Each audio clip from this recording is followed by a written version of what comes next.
Today, interest rates go up again. Boris Johnson's future is in doubt.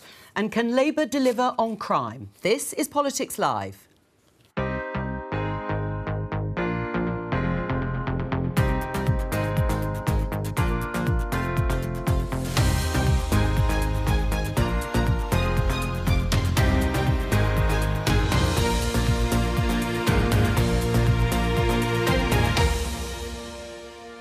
Joining me today, Conservative MP Selene Saxby, Liberal Democrat Deputy Leader Daisy Cooper, author and journalist Susie Boniface and Professor Matthew Goodwin, author of a new book on British politics.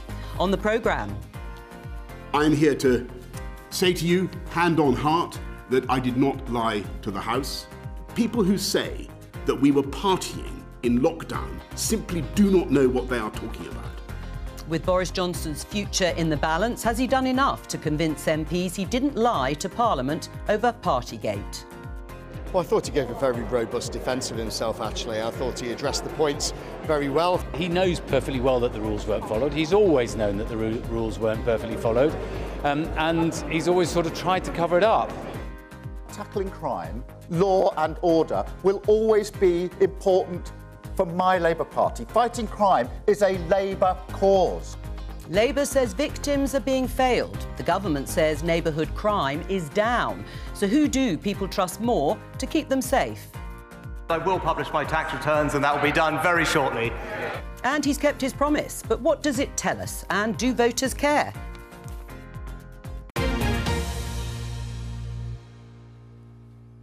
In the last few minutes, the Bank of England has raised interest rates by 0.25%. It's the 11th consecutive rise, so it's jumped from 4% to 4.25%. This announcement before midday came in partly a reaction to a surprise increase in inflation earlier in the week. It went up to 10.4% in the year to February, compared with 10.1% in January. Now, Prime Minister Rishi Sunak has said and repeated that his aim is to halve the level of inflation by the end of the year. The Office for Budget Responsibility has said, or forecast, I should say, that that will happen. In fact, it will go down to 2.9%. But the end of the year, Selene, is a long way off. And in the meantime, people are still dealing with rising prices and increased interest rates on their mortgages. How much more pain is the Conservative government going to allow people to go through? I think that's why the Prime Minister is really committed to halving inflation, because actually that is the cost, and that's what affects every single one of our budgets. And because so much of the inflationary pressures have come through from energy costs and food prices, it affects every single one of us all of the time. And the unexpected rise in inflation was very much driven by the food shortages which came through following the weather events overseas. And I very much hope that we will now be able to see that turn. Right. You do very much hope, and so does everybody else. But is it being pushed off track? The OBR is a forecast. It could be wrong. I don't think that we're being pushed off track. We had unexpected events, and unfortunately those do have unexpected consequences. And we know for a long time that our farmers, obviously I represent a big farming community, have seen significant inflationary pressures long before, unfortunately, Putin's invasion of Ukraine, and they continue to go on. So the pressure on food prices has now gone on for some time, but there is so much work going on behind the scenes with the farming ministry, etc., working with supermarkets and farmers to really try and alleviate those, to tackle inflation from that angle, as well as the work that we're doing on other sides. Daisy, the Liberal Democrats, one of the pledges has been for a £3 billion mortgage protection fund. It would mean that homeowners who have seen their repayments increase by more than 10% of their income are able to apply for grants of up to £300 a month. But the Institute for Fiscal Studies has said that actually this will benefit better off households, people who can perhaps absorb some of the increases. Why are you focusing on the better off? Well, we've had long-standing policies to support people who are renters, and we talked about ending no-fault evictions. We've talked about giving support to people who are renting, but it's very, very clear that from the problems we've had most recently, including the government's disastrous mini-budget, which we're still feeling the effects of, it is those people who have mortgages but are at the lower end of the income bracket who have mortgages that are really feeling the pinch. And I think it would be a disaster if the government allowed people to lose their homes because of the impact of their disastrous policies. Susie? The problem with the interest rate rise is that the inflation we've got is not a result of demand, people spending too much, being profligate with their money. It's a result of a push in costs. And so fuel and fertiliser cost too much, and that feeds into the rest of the system. And a rise in interest rates doesn't tackle that. At all. What the Bank of England has done is copy what the US Fed did, and which they did yesterday. It's happened at a time when the banking system's feeling unstable because of the problems we've had with the Silicon Valley Bank. That may not be very wise. One of the impacts is going to be reducing the value of government bonds, so there's actually less money to spend. And what you actually need to do, if you want to bring down the cost of fuel, which is driving so much of the inflation, is to have some kind of control over the energy companies and to use the regulator, to use windfall taxes to bring those prices down. Well, of course, and what the government's done is not enough. The wholesale price for gas is coming down, of course. That doesn't mean it's got any easier on people's bills. But in terms of the response to the budget last week, Matthew Goodwin, there was a mixed response, but relatively, and I say relatively, well received. But actually, perhaps, really, they did miss a goal in terms of trying to alleviate cost of living pressures. Yeah, well, it's the biggest issue for voters. Inflation is a nightmare for incumbents. If you look at elections that we've had since inflation kicked in around the world, all incumbent governments have taken a kicking. Many have lost power. Others, like Macron and Biden, have been seriously weakened. The problem for Sunak, obviously, is if he just can't tame inflation, if he can't bring it down, we're going to end up seeing an election in which I suspect Keir Starmer will ask voters the Ronald Reagan question, which is, are you better off than you were 4 years ago? And at the moment in the polls, the vast majority of people are going to say no. Do you agree with that, Soleil? No, I don't agree, but I do also feel in the budget last week a huge amount of extra support did go to households in the form of extending the energy support scheme, and that at this time we are paying large chunks of every household's electricity bills and fuel bills. Yeah, I got an email about it today. Do you know how much money I got off my electricity bill? Tell us. 15 quid. Thanks. The problem is, I think what Liberal Democrats have been saying ahead of the budget was that because prices were coming down, Rishi Sunak had already put some money to... What prices were coming down? Because energy prices were coming down, the government wasn't going to have to spend as much money as they had planned, and they should have used that to actually reduce people's bills further. The government refused to do that, and so people are now expecting their energy bills to be twice as high as they were in 2021. Let's talk about some of the drama at Westminster yesterday. Boris Johnson, the former Prime Minister, was questioned for 3.5 hours by MPs at a Privileges Committee hearing yesterday. The committee is trying to establish whether Boris Johnson deliberately misled MPs and the Commons by denying that lockdown rules and guidance had been broken. He was asked numerous times, but we're going to show you a clip from the hearing yesterday where he was asked about one particular gathering and whether it was essential for work purposes. Would you agree with the description of the gathering we received in evidence from an official who attended and who described the gathering as not strictly an event about work? This statement is on page 47 of your evidence bundle. Well, I don't agree with that, because I think that it was essential to thank staff throughout the pandemic. There weren't very many of these occasions. When they occurred, I thought it was right and proper for me to motivate staff by saying how we were doing and to thank them for what they'd done. It wasn't just the staff who were leaving who needed to be appreciated, it was the staff who were there who needed to be motivated. Well, it was pretty gripping, as you can see from the front pages that we're going to show you. Let's start with the Times. Johnson fights for his future. The Mail was slightly different. Harman, that's Harriet Harman's face was thunder. Boris was as agile as a cat. Pure box office, but after 4 nitpicking hours, had a single mind been changed? We'll look at that in a moment. The Guardian has this. Flimsy Partygate answers leave Johnson on the brink. And finally, The Telegraph. Johnson besieged but defiant. On the basis of what you heard yesterday, Matt, should Boris Johnson get the full sanction, which would be more than 10 days suspension from Parliament, a recall vote and then a by-election? I suspect he may end up getting that, based on what we've seen and heard. And I think also the problem for Johnson, Joe, is even outside of Westminster, he's sort of run out of road. I mean, if you ask voters what they think about the hearing yesterday and also what they think about Johnson, about 3/4 of them now think he's dishonest. His leadership ratings are through the floor.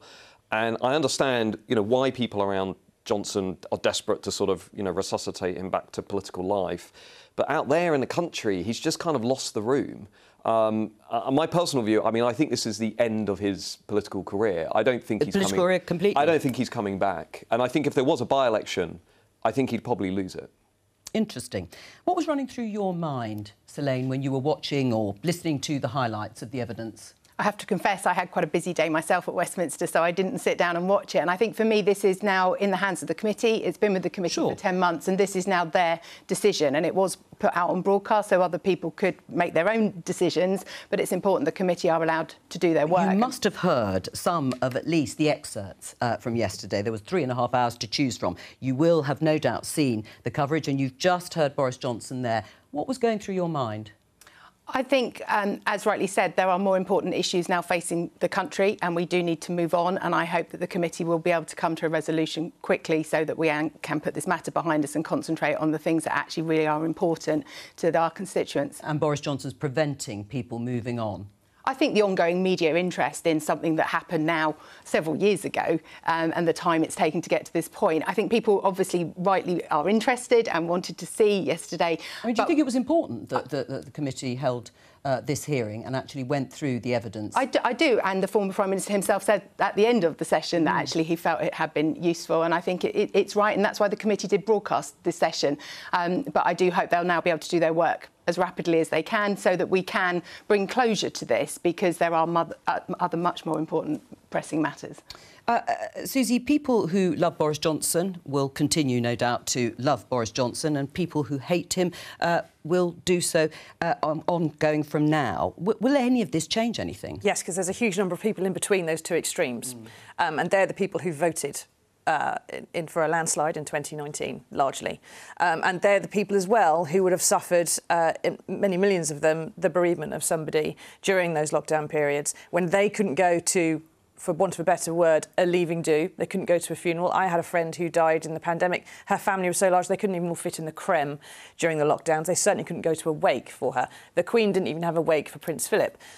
So the idea that, you know, you have to have a leaving do, and it's sort of traditional in this country to raise a glass to someone because they're leaving a job in Downing Street after a couple of years. The Mirror had journalists going after a couple of years. We didn't have leaving do's. There's Andrew Neil's written in the Mail today. He left the BBC after 25 years, didn't have a leaving do. None of us did, because that would have been unreasonable. And I think that the central issue of whether or not he intentionally misled Parliament is a sticky one, and whether the other part of it is whether he's told Parliament soon enough, whether he corrected the record quick enough. I think they may get him on that point. I don't know that he intentionally misled. What he's shown himself to be is careless and reckless and thoughtless. Sure. And he probably didn't even realise half the time the rules that he was actually telling other people to follow. What things he was signing off, he didn't read, he didn't check, he didn't know. But the point is, as you say, a lot of people might have changed their minds, but they might have done so before this hearing in the way that you have just outlined. In terms of misleading Parliament deliberately, he says he misled Parliament, but he corrected the record and he'd apologised. As you say, people will make a judgment whether it was soon enough. But what's it done to the reputation of Parliament, of MPs like you and Selene? Well, I mean, first of all, I don't think you can trust a single word that Boris Johnson says. I mean, let's remember that this particular inquiry is looking at a very narrow question, which is whether or not he deliberately or recklessly misled Parliament. But during the course of the time that Boris Johnson was Prime Minister, we had lots of lies, lots of scandals. We had his government trying to rip up the rule book to try and save one of their own, you know, a huge number of problems in Parliament. And I don't think that he's fit to hold office. And I think he has dragged the whole of Parliament through the mud. And I think MPs in all political parties will be feeling the effects of that. Do you agree with that, Selene? I certainly think it's been a difficult time, but I think there's also a need to focus on what was delivered during that time and how hard people were working, and that a vaccine programme did come through as the first vaccine in the world from this government, and that there were positives coming through, and obviously Boris's support for Zelensky and with the Ukrainian situation, that I think, yes, there have been situations that have been difficult, and it does leave it... People feel uncomfortable perhaps with politicians, and there's a question over our integrity there perhaps wasn't before, but I don't think it's right to just focus on one part of when we look back on Boris Johnson's legacy, that actually there were a lot of people working very, very hard to actually get us out of the pandemic through that period. I feel, though, that looking back, as you described it as almost like a media circus yesterday, and the fact that the media were concentrating on so on and so forth, the fact that Parliament can pull someone up for misleading them, that they can go through a 10-month investigation. The US Parliament, Congress doesn't do that. You know, many other countries around the world don't do it. The fact, if anyone wants to question MPs' integrity, you can point to the fact that you've got this inquiry and you're questioning it. You're hauling him over the coals, even though he's a former Prime Minister. That's in your favour. And the fact that that's why it should be broadcast, and it should be that the media are reporting it to everybody, because it makes you all look like the rest of you are better than him, doesn't it? I think it's important to remember as well, though, that the committee itself will only decide on whether he held Parliament in contempt. But if you look back at his entire record over all sorts of different scandals and lies and everything else that's happened over the last few years, it is abundantly clear that he does hold the public with complete contempt. Well, of course, that will happen at the ballot box. I know he's no longer Prime Minister, but of course, if there were to be a by-election or indeed at the next election, then voters can make up their minds. Is his career finished, Soleil? I think with Mr Johnson, you could never say never. I think he is a man that reaches parts that other politicians don't reach. And whilst I feel this is a very, very unfortunate episode and there will be immense repercussions, I would never rule out what Mr Johnson might do. Well, I could just tell you, I was running a focus group in the Red Wall 2 weeks ago. And focus groups now have become like therapy sessions because voters just vent for 20 minutes about how terrible everything is. There's no chance Johnson would be able to hold the Red Wall again like he did in 2019. I mean, I do think there's a bit of a myth that's emerging around Johnson as a figure. You know, I'm a data person. I look at the data every day. I mean, his ratings have collapsed. I mean, he really is. It's not even Marmite. It's not 50-50. It's like 70-30. Isn't it shocking, though, that we've got a former Prime Minister who's currently being investigated for potentially holding Parliament in contempt, and we're discussing whether or not he might be able to come back into politics. Well, the man is not fit to hold public office, irrespective of the outcome of this particular committee. And Sunak should withdraw the whip. I wasn't suggesting he was about to sort of be running the country or the party again, but, you know, politics is a very broad spectrum, and I think to say there was no future for him at all anywhere in politics, it would perhaps... And he's a serious voice. I mean, he will continue to have enormous political influence, but I don't think it will be through electoral politics. You say that, actually. Perhaps we should remind... the Brexit vote, did he? The Windsor agreement. Well, that's what I was just about to say. I mean, Susie's right. I mean, yesterday, while that was going on over here, in one part of Parliament, obviously they had to go and vote, and he voted against part of the Windsor framework, the new Brexit deal for Northern Ireland. And actually, in the end, there were 20 rebels. Does his influence still hold, or is it waning? Well, everybody's going to listen to what Johnson has to say in the years ahead. That's just, I mean, it's how influential I think he is. But what you picked up yesterday too, Jo, if you speak to Conservative MPs, a lot of them now will say, actually, Sunak is beginning to stabilise and turn things around. And I mean MPs you might ordinarily expect to be, you know, pro-Johnson. The Northern Ireland deal, Scotland have impressed a lot of Conservative MPs. And I just think the moment, you know, moments are important in politics. And I think for Johnson, it's like the moment's gone. You know, and I think the mood music has moved now behind Sunak. I mean, interestingly then, Selene, if you take what Matt's just said, do you think that Rishi Sunak might have benefited to some extent from this whole saga and the demise, as many people see it, of Boris Johnson, but the party will not benefit? I think the Prime Minister is doing an astounding job, and quite rightly, things like the Windsor Framework and the work he's doing and ability to negotiate and actually cut through. But seeing all this on the front pages, how does that damage the party? As I said, I'm quite keen for us to move on from this because there are more important topics that we should be discussing. And whilst all of this has been going on, we as a government are still committed, and there are announcements and policies coming through, and that we are delivering on the priorities of the British people and working to reduce things like NHS waiting lists. And we will next week be having a big energy moment because so much of the inflationary pressures have come from energy concerns. And so we are still working forward. Are lost years before their vote is held. The Tories lost the next general election at Barnard Castle. This is just another nail in the coffin. And it doesn't, you know, Sunak's personal popularity is quite high because he's not Johnson, because he has followed, and he's not Liz Truss either. He's followed two very disastrous prime ministers into office. And everyone's going, oh, thank God for that. For the next 18 months, we're not going to have to eat each other. But, you know, in 2025, there's going to be a huge drive for change. I would think not necessarily entirely the same, but in a similar style as 97, there's just going to be a wish, regardless. You think it's going to be like 1997? I think, regardless of how, what I can recall of 97 is an idea that there was a party in power, and this isn't a political point. There was one party who'd been in power for a long time, and everyone they thought they'd been there too long. They'd just started rotting and they needed to be cleared out. And I suspect the same happened at the end of the Labour... Well, there was something else in Health as well. 97 too, though, which was Tony Blair. And Keir Starmer is no Tony Blair. I mean, you know, sometimes if you go back and you look at Blair's leadership ratings, I mean, they're on another planet. Yes, Starmer's actually got a problem. You know, going back to that focus group in the Red Wall, of the 12 people around the table, 3 of them literally didn't know who Keir Starmer was. But I think when we... I mean, I don't think he's cut through anywhere near as much as he needs to cut through in order to get a big majority like 97. This is a good time to talk about Keir Starmer because he's outlined his 5 national missions that will drive his general election campaign. We've heard about plans for the economy and this morning he has been talking about tackling crime with an emphasis on trying to halve the levels of violent crime against women and girls. Let's take a listen. You can't defeat misogyny without robust policing. But you can't have robust policing without defeating misogyny. That's what modern policing looks like, what serving your community looks like.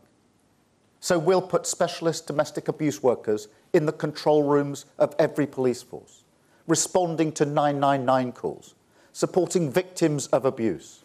We'll get a specialist rape unit in every police force. And we'll also set up dedicated rape courts. The current prosecution rates are a disgrace. We're joined now from Port Vale by Labour's Shadow Attorney General Emily Thornberry. Emily, I think you heard the end of the discussion we were just having about Boris Johnson and Matt Goodwin, our guest, saying that actually the biggest problem is that Keir Starmer's still not cutting through. So the policies that he's setting out, they aren't getting a hearing. What do you say to that?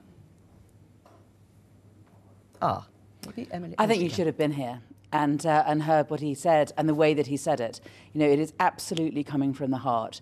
You know, what he is saying is that this government has completely given up when it comes to crime.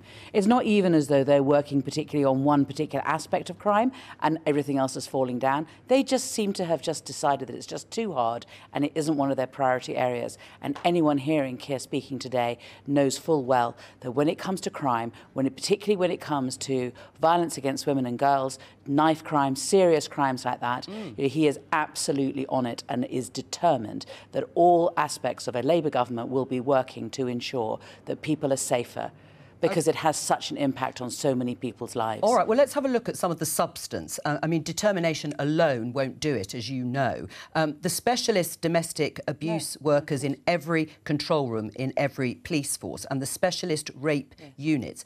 Where are you going to find the specialist staff to actually man these units and become these workers? So police forces used to have specialist rape units within the police forces. There used to be, there was an obligation on them to always have them. And then when the Conservatives cut back on the number of police officers, they simply cut back on the hard stuff, so where are you going to find them? as Louise Casey's report has shown. And so there are people who have the qualifications and who have the experience, and of course we'll need to recruit them, and we may need to go wider than the normal way. But you know, there are many people, I'm afraid, who have a great deal of experience when it comes to giving assistance to women victims of violence, and if we were able to use them within the 999 rooms, so that when someone rings and they have been the victim of domestic violence, they will be able to speak to a specialist about it, who we hope will give them support and encouragement and some direction as to what they do next. Because what Keir was saying today, and it's absolutely right, is that domestic violence escalates. You know, you begin with one incident, it keeps going, and far too often we see women who end up being the victims of serious violence, and the children watching are devastated by it as well. So we have to make sure that we work on this. We cannot just say, oh, it's too hard. No. OK, but what about how you pay for them? How many people are we talking about and how much would it cost? So what we're talking about is making sure that police forces have a rape unit, a proper rape unit within each police force. We have the police officers there. It's a question of where the priorities are. We've also said that we're going to have an additional 13,000, and they will be paid for by 2 types of tax loopholes that we're going to be closing, and it will cost a large amount of money. that will be paid for because we're changing the procurement regime, and we've spoken to experts about it. Yvette has done a great deal of work on it, and it would seem that more than £300 million can be saved as a result of changes to procurement rules. Let's just so that it's, for example, the different police officers don't all buy separate police cars. They buy them all together, and that will save a great deal of money. That sort of thing. Yeah, I mean, it's such a priority in the way that you have set out, and particularly in the wake of the report into the Met Police, it feels it's come of time, definitely.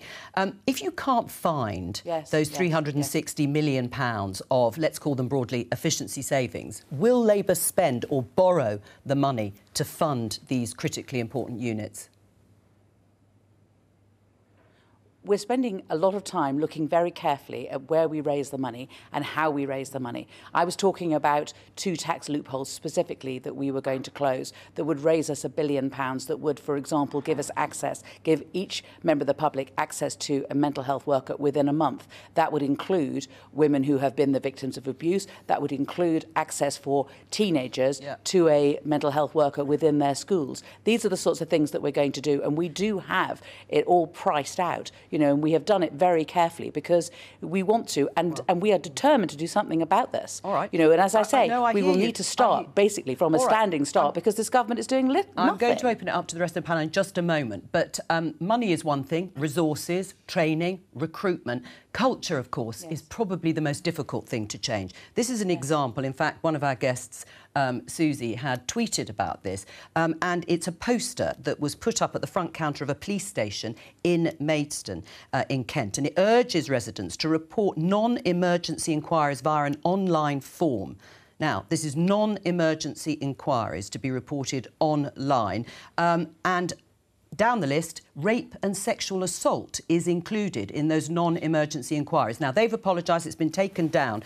I mean, how difficult is it going to be to change culture? Oh, listen, we're not saying it's going to be easy, but we are going to do it. Keir has said that he is going to raise people's confidence in their local police force to a higher level than we have ever seen it before. We are going to work on this. This is one of our pillars. This is an absolute priority, and we're going to do it.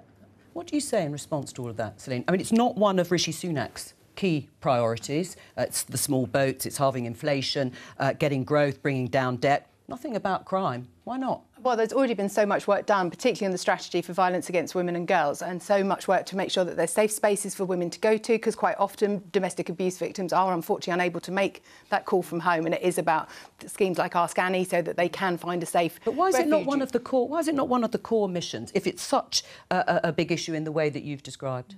I think we recognise at the moment there are a number of issues, and that the ones that the Prime Minister is focusing on are those that repeatedly we are hearing are the people's priorities. And yes, there are other priorities like this one that we are still working on, but it is important that we tackle some of the finances we've spoken about and ensure that we have a way to pay for these things, because some of this money that's being referenced here is the same money that's been spent multiple times by the opposition. And if they were really serious about crime, they wouldn't keep voting against the measures we put forward to put tougher sentences in place. Emily?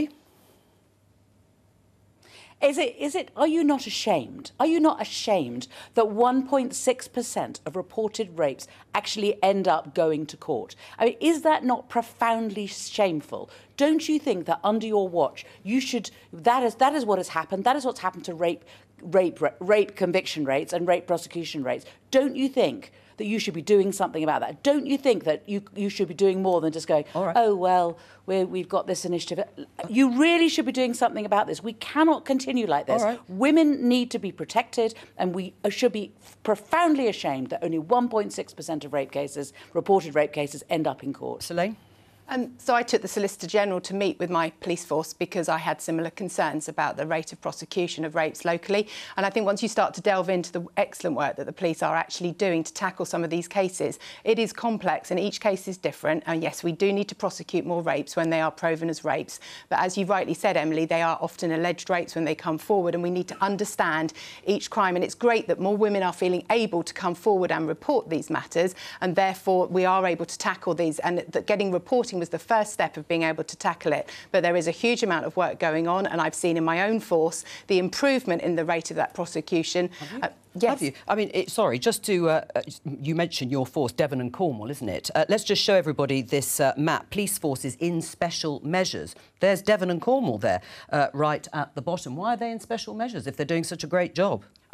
They recognise there is room for improvement. We have a new chief constable who's been brought in. But when I talk about the rate of prosecution, I mean the time that it's taking between somebody coming forward with a serious case, particularly if it's a stranger rape. How long does it take? Well, how long does it take from a rape to a prosecution at the moment? The average amount of time is 1,000 days. 1,000 days. Imagine being the victim of rape and having to wait 1,000 days for your case to end up in court. Well, I mean, it's just shocking. Well, is it also shocking, though, Emily, because Louise Casey, who carried out that damning report into the Metropolitan Police culture and standards, said it was institutionally racist, misogynist and homophobic. And Labour's Mayor, Sadiq Khan, is principally responsible and accountable for that police force and, therefore, also those failures. Is that shocking too? I think that there has to be leadership of this, and it has to be, and I don't think that problems that there are within the Met are isolated to the Metropolitan Police. I think that there are problems in police forces up and down the country, and we should be honest about that. And I do think that I'm very surprised that the Home Office sits back with its arms folded and it frankly has done nothing. We have heard nothing from the Home Secretary in response to the Louise Casey report. Sadiq Khan took action in relation to the former Chief Constable, and remember all the trouble that he was put into as a result of that and all the criticism that he got. You know, he has been on it, I think, but I do think that we need to have work from the Home Secretary too, and I think that people across the country need to be confident that the Home Secretary is leading. So when it comes to making sure that we have the same standards when it comes to recruitment, when it comes to investigation of anybody who's been accused of it. I mean, why are police officers who have been accused of domestic violence still allowed to be on duty? Well, why is that still happening? Yeah, and those are the vetting procedures, and those are definitely being looked at and certainly were raised by Louise Casey. In terms of crime, in terms of tackling crime, what would the Liberal Democrats do?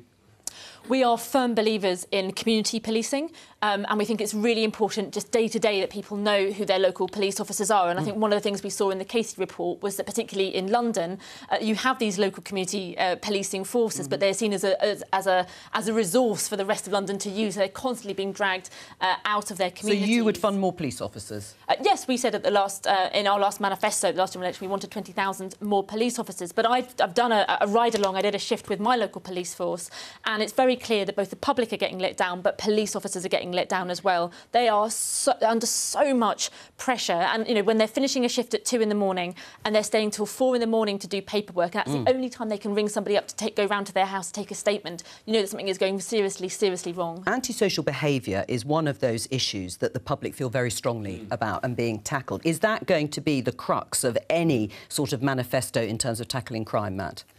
Well, I think it's clever politics for Labour to focus on crime because they need an issue that can speak to the voters that they've lost over the last 10 years. I'm not saying it's insincere. I know that Keir Starmer and others genuinely, you know, they want to solve the problem. What worries me is that if you look at the polls and surveys on what people out there are thinking about crime, they are rapidly losing trust in the police and in the ability of our justice system to actually solve crime and to give criminals appropriate sentences. So I think this issue is not going to disappear. It's going to remain at the forefront.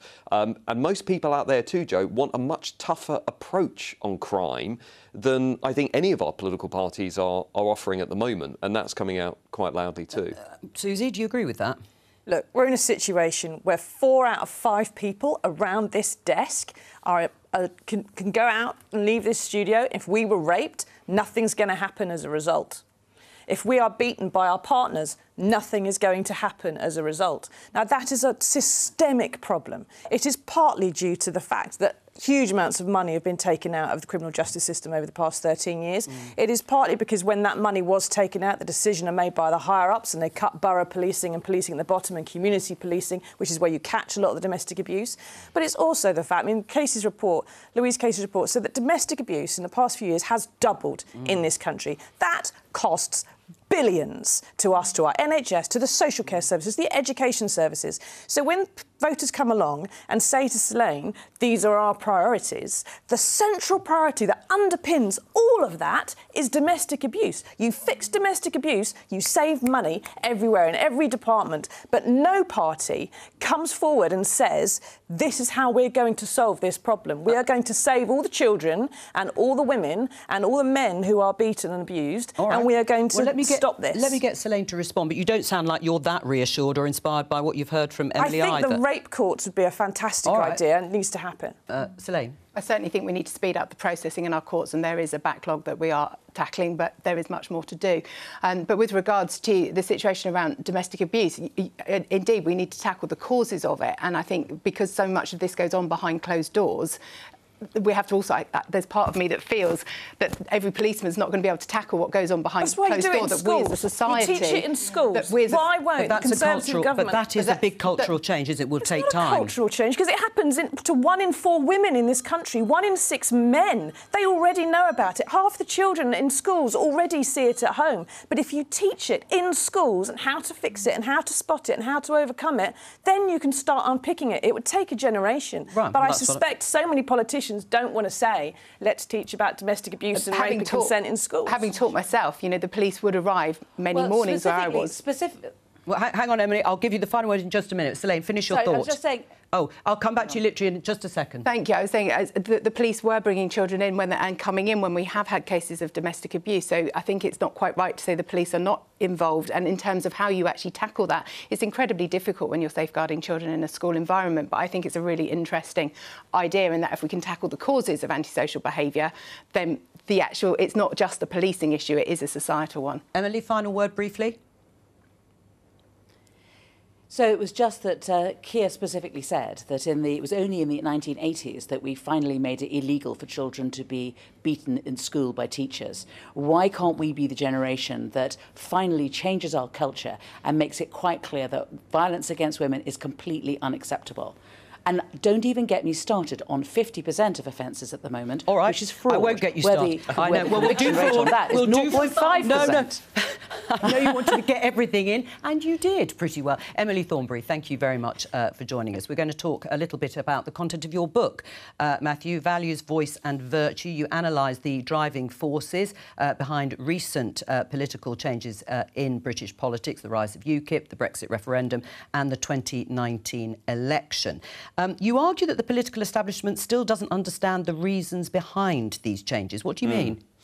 Yeah, so basically what I've tried to do is explain how we got here. The 3 big revolts of the last decade, the rise of populism, Brexit, and then the post-Brexit realignment symbolised by Boris Johnson. What I argue in a nutshell is that we have a new elite in this country, not only in politics, also in culture, creative industries, media and elsewhere, that has lost touch with the rest of the country, lost touch with the values that are held by many voters, excluding their voice from many institutions and no longer treating all groups as virtuous or as morally worthy as other groups in society. Except you could say and argue that the political parties have to some extent realigned along the lines of policies that people would like greater focus. Immigration, stopping the boats, well, I'm not sure levelling up, I'm not sure and that's Rishi true, blocking... Well, but they are attempting, aren't they, to look at some of these issues, crime that we've talked about. Doesn't that show that actually the elite or the establishment, as you call it, are beginning to shift onto those sorts of policy areas? I don't see that. I mean, take immigration as an example. We now have record levels of migration into the country. We have a Conservative Party that was elected in 2019 on a manifesto to lower migration, not just control migration. And, you know, people out there, a lot of people out there are looking at left and right now, and they're saying they're exactly the same. They're not reflecting my values on migration. They're not reflecting my values on issues like crime, on our national identity. They're very uncomfortable about political correctness, about what's happening in the institutions. Right. And the institutions talk a lot about diversity, Jo, but many of them are not diverse at all. And, you know, they're dominated by people from the same backgrounds who hold the same values. And there are lots of people out there who are just thinking, I'm not really in this national conversation. I'm not in this national conversation at all. And that partly is what found its expression over the last 10 years. And I don't really think much has changed. Do you agree with that characterisation? Well, when was the elite ever in touch with the ordinary man in the street? Never. Exactly. So, I mean, you're arguing it's changed. No, there's a difference today. There's a crucial difference. The issues that dominate politics today, or that have become more important, are issues around culture, identity and belonging. And the elite that dominates politics, media, culture and creative industries is radically different in how it thinks about those issues. I mean, the old elite, right, out of touch economically, but culturally, when it came to issues like the nation, migration, so on, were broadly where voters were. The new elite are in a completely different place. Well, the elite that's been running the country for the past 13 years is Eton, St Paul's and Winchester. No, I disagree. It's Oxbridge. No, well, partly. It's incredible private family wealth. And that seems to have been pretty much the system in Britain for generations, to be fair. If things have changed, and I agree that they have, I think that what's happened with Brexit was a little bit of people who are feeling left behind, who decided they were going to gamble on a change in the hope that they'd actually be able to break even, and somehow that hasn't always worked out. But I suspect that what's happened with the pandemic is create a lot of crisis socialism. The polls and the way that voters are seeing things now somehow seems to be moving a little bit more towards the left. I think we're going to have a period, we've had a period of great conservatism for a long time, and I think we're going to go back to a period of being a bit more socialist for a while. Well, you mentioned private wealth. Let me just show you this headline in the Times. Rishi Sunak's tax return, as we said in the headlines, shows he made £5 million in 3 years. We know he's a rich man. He also pays an awful lot of tax. Does it mean he's out of touch with the rest of the country, Soleil? I don't think so. He committed he'd release his tax return, and he has done that. And what a day he chose to do it. And he waited a year. He waited a whole year. Oh, no. Come on. It's not on the front page, is it? There's clearly a reason why he chose to release it yesterday, and he wanted to do it to, release it on a day when he knew that he wasn't going to be on the front page and when Boris Johnson was. I think the fact of the matter is... Does it matter? I think for most people in this country, they will judge Rishi Sunak on his record. Right. And I think what they will see is a man who failed to reduce energy bills when he could have done.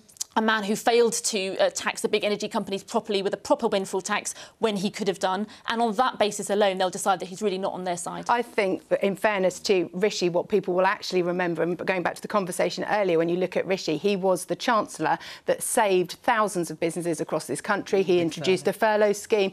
He actually got us through the pandemic, and he is now fixing the problems in a methodical and organised manner, and that he is a leader that we can trust on the international stage. And as my hospitality businesses in St Albans say, what was the point in saving us during the pandemic if you can't save us through the cost of living crisis? That's the real problem for them right now. And he was also saving a lot of criminals, of course. He committed a lot of fraud, and he also got rid of a lot of taxmen, so they can't go and pick up the fraud. I'll tell you one thing that a voter said to me a couple of weeks ago, again in the Red Wall, and I agree the odds are against Rishi Sunak and the Conservatives, completely agree with that, but one of them said, at least Rishi Sunak has been on the inside during COVID, inflation, energy crisis, Ukraine, vaccines, etc., etc. There is a narrow path to winning the next election for Sunak, and it hinges on this notion of I'm a quiet but competent Prime Minister. And Starmer and Labour, I do think, actually are quite vulnerable on that point. Although because they're not particularly experienced. Neither of them are particularly exciting, are they? Yeah, but Sunak's claim would be, I've been in power during all of these crises. And I've people got will see that experience. nothing has changed. They'll see that nothing has changed. Their life hasn't got better. Let's see where we are at the end of the year. Let's see where we are at the end of the year. The Rishi Sunak's tax is that, number one, he's promised last year he would do it shortly. He waited a whole year. But he's done it now. He's done it finally. And does it really matter? Do voters the amount care? that he's actually produced in those is not a tax return, but the amount that he says is earned and paid in tax, most of it is probably less than most people were expecting. It is not a tiny amount of his household income because his wife is many times wealthier than he is. But does that matter? But I suspect that what matters to most people, especially in the past few years, is that the people who are making the decisions and telling us to tighten our belts, whether it's the Red Wall or anywhere else, middle-class people in Devon and Cornwall as well, the fact is that people who are telling you to do that are people who have never found themselves at the supermarket checkout and having to put something back on the shelf because they're 23 pence short. Do you have to have experienced that in order to be trusted and believed in by? I'm not quite as convinced by that point. I think the thing with Rishi's wealth is it's priced in. Everybody knows he's a very wealthy individual. I don't personally think that's affecting him at all. Remember, he was once one of the most popular politicians in the country during furlough. I mean, you know, his ratings were very impressive, and everyone knew then he was basically a multi-millionaire. Times as much doing other things than he does looking after us. We've run out of time. Thank you to all of my very chatty guests. I'll be back tomorrow with Politics UK at 12:15. Bye-bye.